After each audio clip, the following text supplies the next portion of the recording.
Hello again, I'm Felicia, and today we're going to talk about reviewing your Schedule C if you're self-employed, sole proprietor, or have a single member LLC, which means you are the only member of your LLC. I also want to start out by saying that this is just for educational purposes, not advice, but if you do need some advice, definitely seek out a CPA or tax preparer if you need help. Also, this is going to be geared towards if you have a service-based business, so we won't be going over how you account for inventories or report those on your tax return. Starting off with a simple question, what is Schedule C? Schedule C is the IRS form to report all income and expenses for your business. And this is a business that you're engaged in for profit. There are also instructions that the IRS provides that are helpful for business instructors that I'll link below because it can help answer some questions that you might have. This is what the Schedule C looks like. It'll say at the top left, Schedule C, Form 1040, profit or loss from a business in the middle for a sole proprietorship. You'll put in this first box your name. So if you're married and filing jointly, it'll be either your name or your spouse's name. Then at the top right, the social security number associated with the person whose business this is should be present,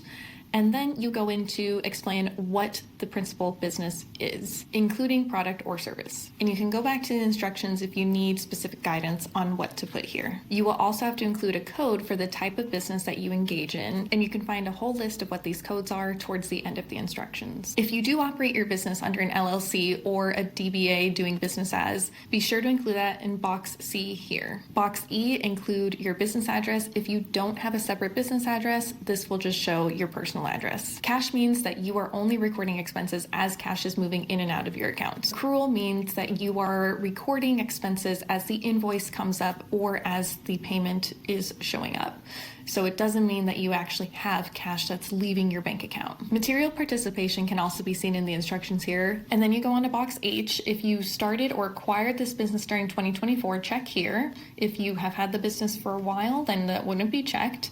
If you made any payments in 2024 that would require you to file Forms 1099, see instructions. If you paid somebody more than $600 in one calendar year, you are required to issue them a 1099. So you would definitely mark this box yes, and then the following box yes. Did you or will you file required Forms 1099? There's no reason if you selected yes for I that you would select no for J. So make sure that you have these boxes corresponding with each other if I relates to you. If you didn't have to file any 1099s, then you say no, and you don't have to have anything filled out on J. Now we're coming to some actual numbers and not just the information about your Schedule C. Box 1, make sure that you're reporting all of your income received. It doesn't matter if you didn't get a 1099 for it. You need to report all of your income, no cheating. And if you're running a service-based business, you probably won't see anything for box 2, returns and allowances. So the next thing that we would look for is just your gross profit and other income. Gross profit will basically be the same thing as box 1, because again, we're not going over cost of goods sold in this video. Most service-based businesses do not have cost of goods sold because you're not selling a good, but you're selling your service. Other income could include refunds like you see here. So just make sure again that you are being super diligent with your accounting for the year so that you are able to report everything seamlessly on your taxes at tax time. Because the worst thing that can come up when you have a business of your own is forgetting to do your monthly accounting. If you do your monthly income and expenses tracking, then you have less to do at tax time.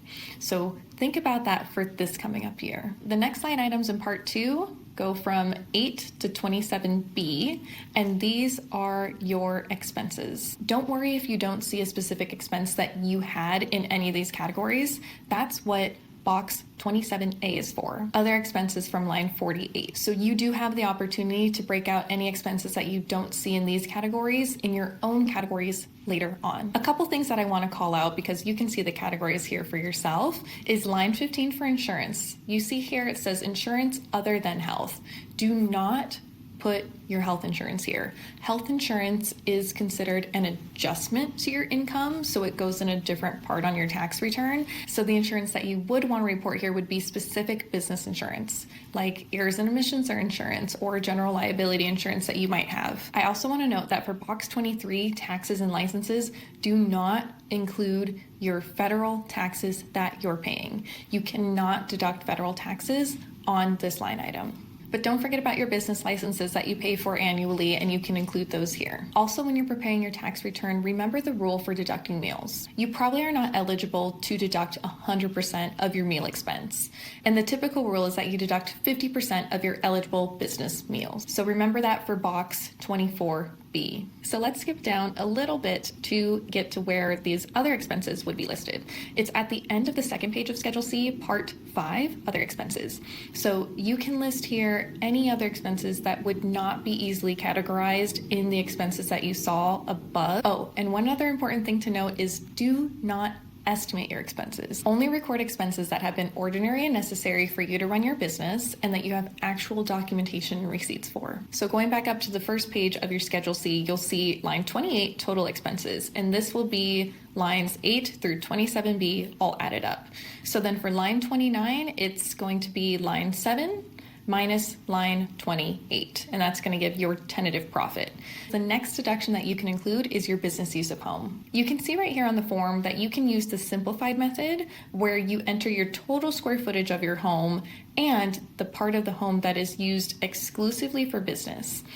The simple method works if you don't want to go back and spend extra time using Form 8829 to report all of your business expenses and calculate it using that. For the simplified option, you can use square footage up to 300 square feet for your business use of home, and you get $5 per square foot as a write-off. And then that number would be reflected here on box 30. If you do want to take the extra step and use Form 8829, you still have to report the area that is used regularly and exclusively for business and your total home square footage so that you can find the percent that you would use to take all of your allowable expenses for having your business in your home. And then once you determine what your business use of home deduction is, you move on to box 31, which is going to be your net profit or loss for the year. This number then gets added to your Form 1040, which you can think of as our summary page for the year for our individual taxes. Let's real quickly also go over the second page of Schedule C.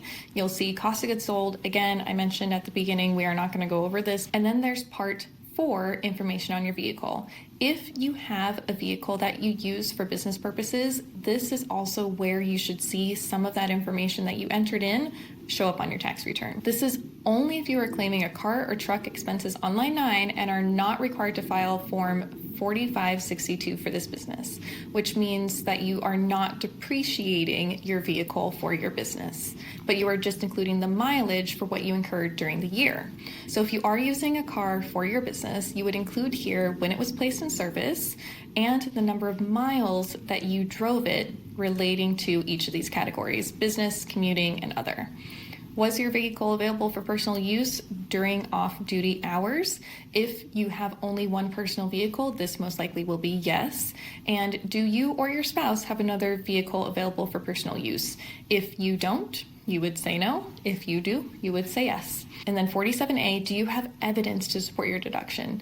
If you didn't have evidence to support your deduction, you shouldn't be taking it in the first place. So the answer for this would hopefully be yes.